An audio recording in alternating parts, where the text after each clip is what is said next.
On the next 3 slides, I'm going to talk about a very important concept called bit depth. It determines how many colors are available for you to use in your graphic creations. Bit depth is also known as color depth. You've learned in the slides on color models how colors on a computer screen are defined by numbers. Because the display is a digital device, those numbers have to be written in the binary number system in order to be understood by the computer. Binary is composed of bits, in other words, a string of zeros and ones. The bit depth is defined as the number of bits allocated to identify the color for each pixel. For example, the number 1011 in binary is the number 11 in the decimal system, which is the standard number system. I've already talked about what a pixel is. It's the individual unit of color on a computer display screen, composed of a group of 3 red, green, and blue dots. The higher the bit depth, the more colors and smoother transitions between color you can have in your image. 1-bit color is monochrome, or black and white. Each bit assigned to a pixel is either 0 or 1, 1 for white and 0 for black. There can be only 2 values representing color when you have 1 bit. That bit is either 0 or 1. 1-bit color is extremely rare nowadays because plain black and white looks so crude. Grayscale has replaced it. Computer capabilities have gone light years beyond being limited to handling only 1-bit color. 8-bit color is also called index color. Here you see a table or index representing one particular palette of index colors the way it appears in Photoshop. The particular colors in this palette systematically cover the spectrum of common RGB colors. Because the colors in the palette of index color is customizable, there are other index color tables containing different colors that serve different purposes. This table is simply the all-purpose default. A string of 8 bits in the binary number system, if they're all at their maximum ones rather than zeros, spells the number 256 in the decimal system. Therefore, 8-bit color supports 256 colors or shades of gray. Not all positions in the color table need to be taken. 256 is just the maximum. The GIF file format uses an 8-bit color depth.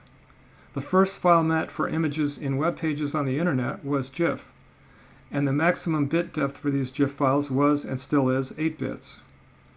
This was no accident. Computers and networks back then could barely handle any higher bit depth. Here's a thinking on your feet challenge question. Pause the video and think about the answer to this question. When you have an idea of what the answer is, check it by unpausing the video.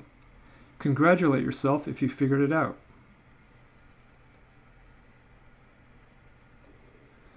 You would divide 360 degrees on the color wheel by 256 colors, which makes about 1.41 degrees. It's important to remember here, however, that there are many different indexes. Some of them are completely custom and are generated on the fly from the image editor's analysis of the colors that are present in the original image. They do not cover the color spectrum evenly.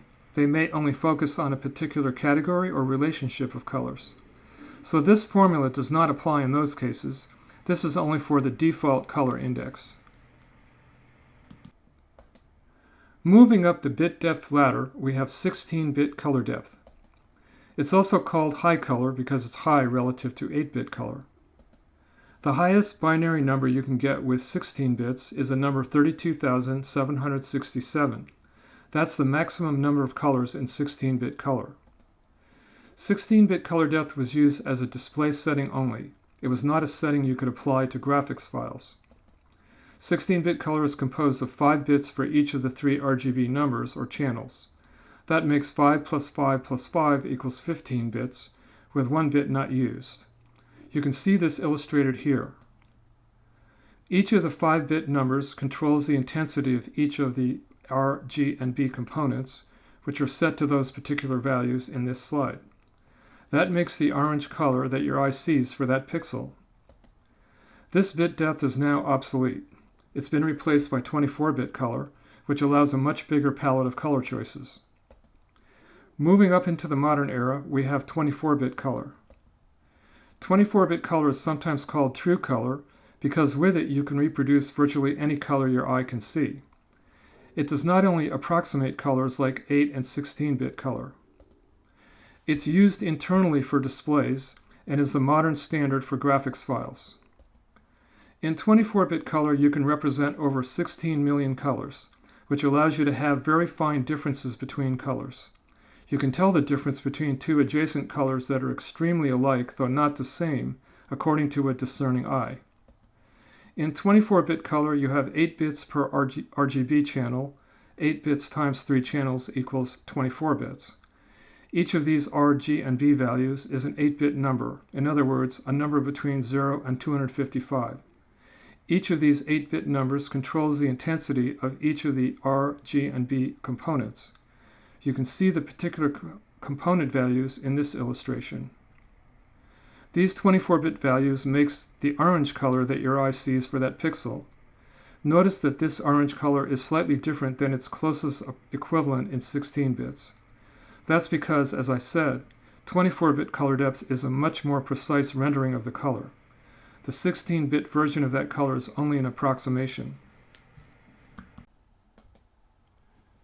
32-bit color is used for advanced color models and graphics that have areas of transparency, which reveal graphics or colors in layers beneath them. There are two common types of 32-bit color. CMYK, which is 8 bits for each of the 4 colors. 8 bits times 4 colors is 32 bits. You can see here that each of the CMYK components is assigned an 8-bit binary number to produce the orange color we've been using. The actual colors of those 4 CMYK letters in this slide are set to the values shown for each. Another 32-bit color model is RGB plus alpha, which means 8 bits for each of the 3 RGB colors, plus 1 extra 8-bit color, called the alpha channel, that indicates the degree of transparency for that pixel. Of course, that only matters if there's a layer of color underneath the image that you wish to appear. I'll discuss alpha channels more in depth later. Bit depth directly affects two things primarily. First, bit depth affects file size. You can easily calculate the file size if you know the number of pixels in the bit depth. You do this by multiplying the number of pixels times the bit depth. That'll give you the file size. So here's an exercise that hopefully will help reinforce to you the concept of the relationship of bit depth and file size. Question 1 is, what is the file size of this graphic in 8-bit color? Look carefully at the pixel dimensions. It's an important factor in figuring out the answer. Pause the video to take a moment to think about this, and then unpause to see the answer. Congratulate yourself if you figured it out correctly.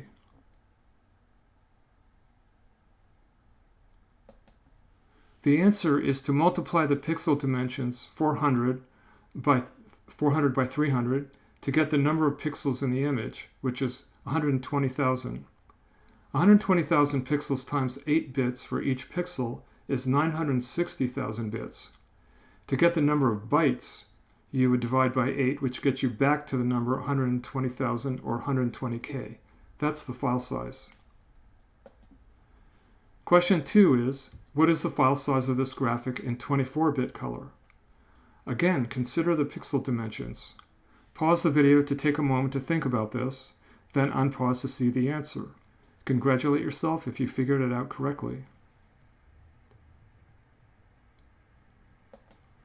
The answer is to multiply the pixel dimensions 400 by 300 to get the number of pixels in the image, which is 120,000. That step is the same as in the last question. However, now you have a different bit depth of 24 bits for each pixel. 120,000 pixels times 24 is 2,880,000. To get the number of bytes, you would divide by 8, which gives you 360,000 or 360K. Higher bit depth means larger files. And bit depth affects appearance. This slide shows you what an image at different bit depths looks like. 1-bit black and white is grainy and completely unacceptable unless you're going for some kind of offbeat aesthetic. In 8-bit grayscale, you lose the color but the fine details are preserved. In 8-bit index color, some details are lost because there are not enough colors in the index color palette to represent all of those colors in the photograph. And 24-bit color renders the photograph with maximum clarity and detail. Higher bit depth gives you smoother gradients or transitions from one color to another, and more color accuracy. Lower bit depth produces color bands and loss of detail. Here is a skills application challenge. Open the graphics program you most commonly use and open an image file. Try changing the bit depth options. When you're comfortable with doing this, go to the next video.